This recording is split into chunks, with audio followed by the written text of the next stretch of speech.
kapangyarihan, pagkakakilanlan at pagkakapatay-patay. Magandang umaga po, mga Pilipini. Ako nga po pala si Jane Rose Mahosi. Ang aking pong tatalakayan ngayon ay ang pangunahan ng wika at ang mga kasalitan. Ang wika ay bukas sa simpleng paraan ng pag-usap. Ito ay salamin ng ating pagkatao, kultura at pananaw sa mundo. Sa pamamagitan ng wika na ipapahayag natin hindi lamang ating mga ideya, kundi pati na rin ang ating pagkakakilanlan bilang isang individual at bilang isa sa ating lipunan. Ito ay nagbibigay ng pag-unawa at ugnayan sa pagitan ng mga tao. Subalit sa bawat salita at paraan ng ating pagsasalita, may nakatawang hiwati ng kapangyarihan, identidad at magiging pagkakaiba ng kasalitan. Halimbawa na lamang nito ay ang mga influencers sa social media kung saan nagamit nila ang kanilang mga social media platforms upang ipakita o ipaliwanag sa buong mundo ang kanilang mga opinyon sa mga paksa na nag-uugnay sa mga kasalitan at iba pa, lalo na sa kasalitan. Ang pangalawa ay ang pangkasalitan. Ito ay tumutukoy sa mga gawin, inaasahan at pananaw ng lipunan hinggil sa kung ano ang nararapat sa isang babae o lalaki. Hindi ito limitado sa pisikal ng karamihan, kundi sa mga kalipunang konstruksyon, mga ideya at paniniwalang hinubog ng kultura at tradisyon. Halimbawa na lamang ito ay mga nangyari ng mga nagdaang milenyo kung saan diniskriminahan ng marami ang mga kababaihan dahil sa kanilang pananaw na nararapat lang ng mga babae sa loob ng bahay, magiging sa bahay ng alaga ng anak at ang mga.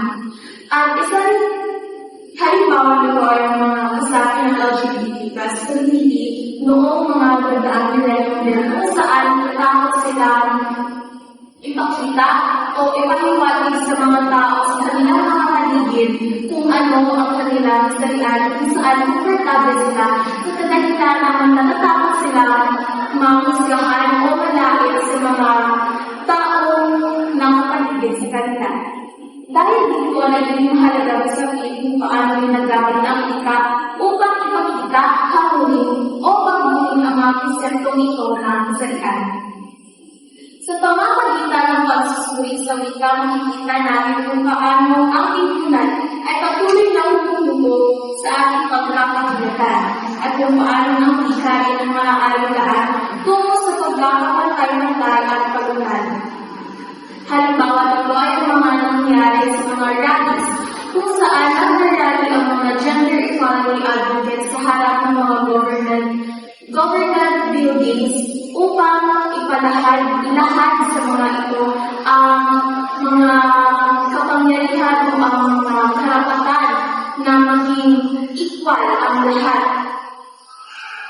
Oh, yes. Ayon naman ni Jadine Pugono, ang ating Miss Universe 2012 first Trinidad, being Miss Universe is not just about knowing how to speak a specific language. It is being able to influence and inspire other people. Ang pahayag na ito ay nagpapakita na ang wika ay hindi lamang instrumento ng komunikasyon, kundi daan upang makapagpahayag ng layunin, damdamin at pagkatao. Isang patunay ang wika ay may kakayahang magbigay ng inspirasyon at impluwensya anuman ang kasarian o pinagulan. Sa kabuuan, ang kahulugan ng wika at mga kasarian ay hindi lamang tumutukoy sa paraan ng pagsasalita ng babae at lalaki. Ito ay ginagamit bilang sasakapan ng lipunan upang ipakita ang pagkakaiba at pagkakapantay sa pagitan ng mga kasarian. Dumako naman tayo sa umayag ng wika at pangmasarian. Dahil ibinigay ng unang kalakabulan at kahulugan ng wika at pangmasarian, ngayon naman ay tatalakayin natin kung ano nga ba ang umayag ng wika at pangmasarian. Ang umayag ng wika at pangmasarian ay tumutukoy sa kung paano ginagamit ang wika para ipakita o larawan ng pagiging babae o lalaki sa kanila. Sa madaling salita, nakikita sa mga salita o paraan na nakikipagsalita kung paano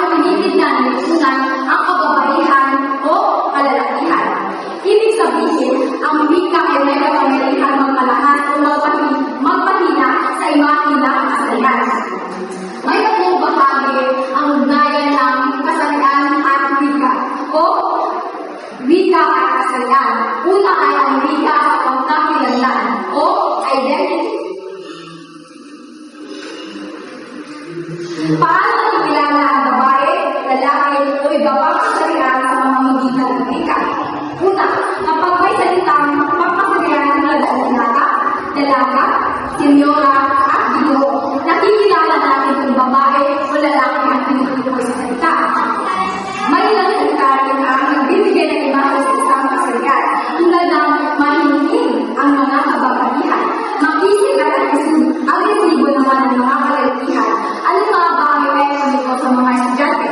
Napapansin na kahit sa simpleng salita, may mga dikit na inaasahan sa mga babae at kalalakihan. Pangalawa, ang wika sa papel ng kasarian or identity rules. Paano pinakita ng wika ang gawain ng uri na inaasahan sa babae at lalaki? Maraming salita ang nakapakita sa tradisyonal na pananaw ng tigulang. Una, ang babae ay ilaw ng tahanan. Pangalawa, ang lalaki ay nagbibigay ng tahanan. Sa literal, parang sinasabi na ang babae ay para sa bahay lamang at ang kalalakihan ay tagapagtaguyod ng pamilya. Sa mga bagong panahon, ginagamit ang salitang magulang kaysa sa nanay at tatay kapag ang konteksto ay parehong ulit. At ang pangatlo ay ang wika sa pag-aaral at ay sa pag-inis. Makikita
malaman kung ano ang kanilang nagtatao sa isang lipunan sa kasarian. Di ba? Noong mga unang panahon, ang mga salita na ginagamit ng mga tao o wika ay umabagod sa mga kalalakihan. Gaya ng sinasabi nila na mas dapat magtrabaho ng mga lalaki kasi sila ang mas malakas. Habang ang mga babae ay nasa bahay lang, nag-aanak, nagluluto at naglalaba. So, sa pamamagitan ng wika na kanilang ginagamit, malalaman natin na bumabagod sila sa kalalakihan kaysa sa kababaihan. So, habang nagbabago ang panahon, syempre, nagbabago rin ang wika. So, di ba noon, mas bumabagod sila ang mga tao o mga wika na ginagamit nila sa kalalakihan. Ngayon naman, nag-i-encourage sila o nag-promote sila ng equal na oportunidad at rights. So, ang pangalawa ay ang wika at ang kapangyarihan. Kapag sinasabi ng kapangyarihan, hindi ito yung kapangyarihan, brilyante ng tubig, brilyante ng apoy, brilyante ng lupa. Ito yung mga tao mas may mataas na posisyon sa atin, gaya ng ating mga guro, ang ating mga teacher, at hindi lang rin yung may mas mataas na posisyon, kundi yung mas nakakataga sa atin, gaya ng ating mga mama, papa, kuya, at ate. So dito kasi, ginagamit natin ang wika para magpakita ng respeto o paggalang. Gumagamit tayo ng o at opo kapag nakikipag-usap upang simbolo ng paggalang sa mas may kapangyarihan at mas nakakataga sa atin. At ang pangatlo ay ang relihiyon at ang wika. Kapag sinabi ng ang relihiyon at wika, so dito guys, sa relihiyon, ginagamit ang wika upang ibahagi ng mga tao sa ang kanilang paniniwala sa Diyos. Bahagi ang kanilang kaalaman tungkol sa gospel o kanilang paniniwala sa Diyos. At sa pamamagitan ng wika, hindi ang wika natin ginagamit, hindi natin malalaman kung ano ang kanilang pananaw sa kasarian, paano sila respeto sa may kapangyarihan, at kung paano nila binabahagi ang kanilang paniniwala sa Diyos. At ang huli ay ang wika bilang kasangkapan ng pagbabago sa lipunan. So, dito class, ginagamit ang wika para makapagpa-influensya, magpaabot at ng ideya makapagpa-udyo ng ang positibong mababago sa lipunan. So, ginagamit ito para magbigay ng kaalaman at kamalayan at aksyon sa mga tao at maging baguhin ang kanilang kapaligiran at pamumuhay. So, ginagamit ito sa edukasyon, sa mga advokasya sa Facebook or sa Instagram, at sa mga mobilisasyon at aksyon. Kapag sinasabi ginagamit ito sa edukasyon, diba, may mga guro na nagtuturo at nagbibigay ng kaalaman o nagpapalaganap ng informasyon gamit ang wika. Diba, gaya na lamang ng mga readings or mga lecture na patungkol sa kalusugan, kalikasan, at karapatang pantao na nagpuputyok sa pagbabago ng pag-iisip at gawin ng mga tao. At ang pangalawa ay ang advokasya. Diba, marami na ngayon ang mga advocacy campaign na sa Facebook, TikTok, or Instagram na ina-upload. So, kaya nila ako lang Save Mother Earth or Stop Bullying. So, sa pamamagitan yan, kapag ina-upload mo yan at nababasa ng mga tao at malalaman nila kung ano ang mga negatibong epekto ng mga yan. So, mababago ang kanilang pag-iisip patungkol sa mga bagay na yan na mas malilirealize nila na hindi pala maganda, hindi pala maganda itong epekto sa atin. At ang pangatlo ay ang sa tinatawag na ng mobilisasyon at aksyon. Diba? Ginagamit dito ang wika para kumilos at makilahok sa pagbabago. Diba? Marami na ang isyong panlipunan ngayon gaya na naman ng korupsyon, flood control, na mga kinukura. So, dito, ginagamit ito ng mga tao para makapag-rally or makilahok sa mga pagbabago gaya ng pag-rally upang ay bahagi ang kanilang opinion patungkol sa mga isyong panlipunan at mga gobyerno. Sa pamamagitan yan, maibabahagi natin yan kung ginagamit natin ang wika. Kung hindi tayo gumagamit ng wika at hindi natin yan maasa sa loob ng or may palabas ng mas maayos. At yun lang po, sana ay may napulot kayong aral at naiintindihan nyo ang aking pag-unan. Magandang gabi sa inyong lahat. Andito po ako sa inyong harapan para tatalakayin natin ang tungkol sa wika bilang kasangkapan ng diskriminasyon o pagkapantay-pantay. So una, tatalakayin natin ang paggamit ng wika bilang salamin ng lahi at sosyal na estado. Paano nagiging basihan ng pagtingin sa antas ng edukasyon o estado sa buhay ang paraan ng pagsasalita ng isang tao? Halimbawa, profesional at mahirap. Alam naman natin kapag profesional, mataas ang pinag-aaralan at mahirap, nasa mababa lamang na hindi makaintindi kung anong ibig sabihin ng mga salita ng mga mayayaman. Pangalawa, code switching, Taglish at ang isyu ng social versus GG. Paano nagagamit ang wika upang iangat o maliitin ang isang grupo ng tao? Halimbawa, may nakita kang isang grupo na katutubo at pinagsabihan mo sila ng masama gamit ang wika na wala sila. Alam naman natin ang katutubo may pagitan lamang o ibig sabihin nun, limit para sa ilahang knowledge sa kanunay ato ang mga ipang istorya like language nato nga atong ipanggamit niya ato ang magamit ato ang language sa pagbiay-biay nila na wala sila makahibalo. At pangatlo, dialekto at prejudisyo. Bakit may mga naapektuhan dahil sa kanilang punto o accent? Halimbawa, diskriminasyon sa mga may Bisaya accent o iba pang regional na wika. Tayo mga Bisaya, alam naman natin pag pupunta tayo sa Manila, pag nagsasalita tayo ng Tagalog na may accent ng Bisaya, sasabihin ng iba, Bisaya to, taga-probinsya lang to, anuhin natin, pagtripa natin, ganyan. Ganyan yung mga taga Maynila. Ngunit hindi nila alam na ang Bisaya ay isa sa pinaka malalim na pag-unawa sa mga lingwahe at maraming lingwahe na dapat matutunan. Kasi alam nila ang Tagalog, English, at saka iba't ibang mga lingwahe na hindi naiintindihan ng Tagalog. Pangapat, wika sa social media, sandata o panlalait o medium ng pagkakaisa. Pagsusuri kung paano naging positibo o negatibo ang wika sa internet. Halimbawa, diskriminasyon sa mga may Bisaya accent o iba pang regional na wika. Wika sa social media, halimbawa rito ay pagsusuri kung paano naging positibo o negatibo ang wika sa internet. Halimbawa, kapag nagpo-post ka ng mga impormasyon patungkol sa may lindol, may bagyo, merong mga basihan yan para magiging positibo o negatibo ba ang epekto niyan sa ating bansa o ano ba talaga ang katotohanan sa likod ng mga post na iyan. Pangkalima,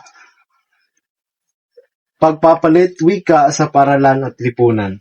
Sino ang nakikinabang? Sino ang napag-iwanan? Halimbawa, English-only policy at epekto nito sa mag-aaral.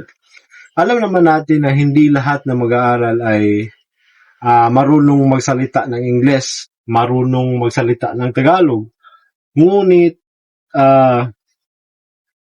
Ngunit sa kadahilanan na English policy only ay dapat ring i-adapt o matuto ang mga mag-aaral na magsalita ng Tagalog o English, kaya may mga guro tayo na tinuturuan sila kung paano at anong ibig sabihin nun.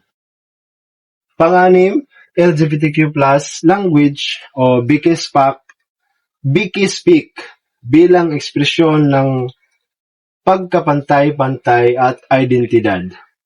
Wika bilang paraan ng paglaban sa diskriminasyon. Halimbawa, imaltong ikalser Alam naman natin yung mga bakla may sariling wika.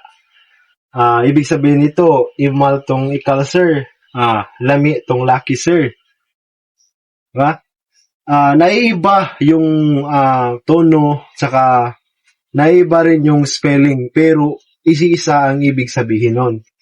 Pangpito, pagpapalakas ng wikang Pilipino laban sa kolonyal na kaisipan. Paano nagagamit ang wika bilang paraan ng pagbuo ng pambansang pangkakilanlan? Sa ating bansa, alam naman natin tayong mga Pilipino mga mahilig sa paggawa ng mga iba't ibang instrumento, iba't ibang mga uri ng bagay na alam natin na pwedeng i-export o import doon sa ibang bansa. Ngunit tayo rin ang naipit sa kabila ng lahat ng ating ipinagagawa dahil hindi natin ginagamit yung mga utak natin na marunong tayo magsalita sa mga banyaga, ngunit hindi natin ginagamit ang utak natin kung ano ang ating kahihinatnan sa mga panahon na darating. Pangwalo, wika sa trabaho. May bintaha ba ang mga may mahusay sa Ingles? Diskriminasyon sa hiring process batay sa antas ng pagsasalita. So sa wika ng trabaho, dito mo may kikita na alam naman natin na kapag wala kang backer sa mga malalaking kumpanya, hindi ka makakapasok. Ngunit sa ibang kumpanya, ang basihan nila para makuha kagaya ng task us, kagaya ng call center, anong iba't ibang ahensya ng call center, yung kukunin nila is magaling mag-Ingles at madaling matuto dahil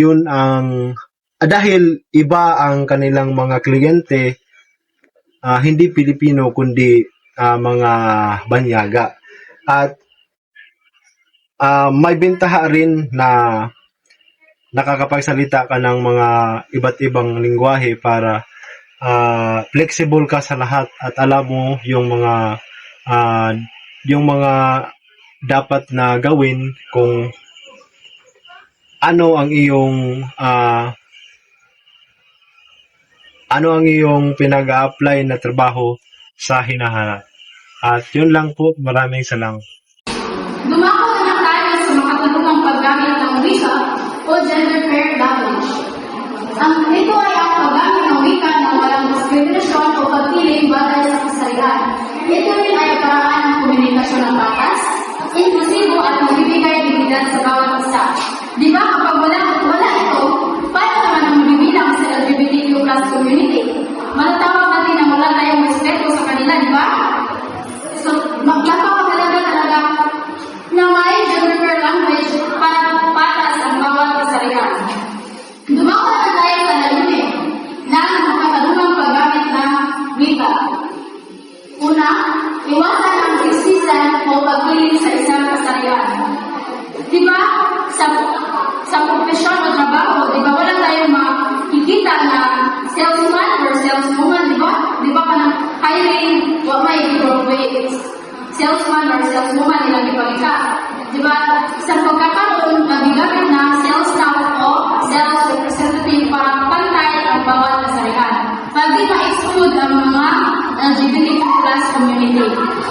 Okay, ikalawa, bigyan reputasyon o respeto ang bawat kasarihan. Halimbawa, babae lang ba ang pwede maglinis ng bahay? Diba, kung may kakayahan ka maglinis, pwede naman gawin yun mapalalaki man o babae. Ikatlo, isulong ang pagkakapantay-pantay sa lipunan. At panghuli, baguhin ang mga salitang may stereotype. Halimbawa, ang babae ay mahina sa sports. Mahina ba talaga ang babae? Di ba kadalasan ngayon ay may mga babae na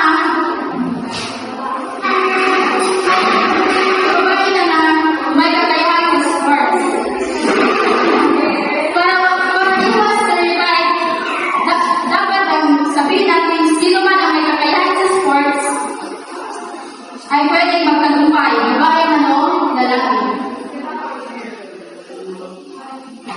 Ang gender fair language ay isang hakbang tungo sa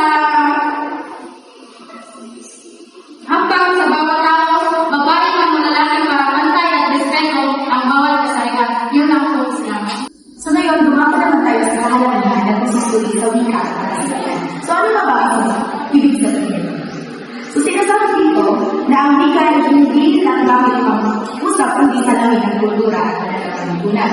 Kasama dito ang gender kung paano tinigigan at tinakta ang papel ng babae, lalaki at ibang kasarian. Sa pag-aaral ng wika at pagkasarian, nakikita natin paano ang mga salita at paraan ng pagsalita ay nakapekto sa pagtingin ng lipunan. Kung ano ang dapat sa babae at lalaki. Maaari ito malakas dito ang hinahin ng pagpapantay ng kat. Ang pagsusuri sa wika at pagkasarian ay pag-aaral kung paano ginamit ng wika para makikita ang ideya tungkol sa kasarian. Makikita dito kung paano nabubuo ang gender bias sa salita para nag-exercise ang papel ng babae at lalaki. Para nagiglaan ang likas ng diskriminasyon o pagkakantay-pantay. Sa madaling salita, tinitignan ang pagsusuri kung patas ba ang paggamit ng wika sa lahat ng kasarian. So ano ba ang paggamit sa sosyalidad o national society? Ipinapakita dito na mahalaga ang pagsusuri ng wika at gender dahil ang wika ay malaking epekto sa lipunan tulad ng tahanan, paralan, trabaho, media, at mga mahalahan. Kung ginagamit ang wika sa patas at eksklusibong paraan, nakatulong ito sa pagbuo ng lipunan mag-sosyal at pantay ng karapatan. Pero kung mali ang paggamit ng wika, nanginindaan ito sa stereotypes, discrimination, hindi para sa pagtingin sa kasarian. Kaya dapat ay kumalayan ang mga tao kung paano sila gumamit ng wika. Sa tubuhan, ang pagsusuri sa wika at kasarian ay isang hakbang para sa mas makatalunan at pantay ng lipunan. Paraan para maiwasan ang diskriminasyon daan para mas maunawaan at pagtanggap ng iba't ibang kasarian. Mahalaga para sa dagawang panayag ng wika, kagaya ng guro, manunulat, media at iba pa, na sinasabi nila ang paggamit ng gender fair language ay hindi lang patungkol sa grammar kundi tungkol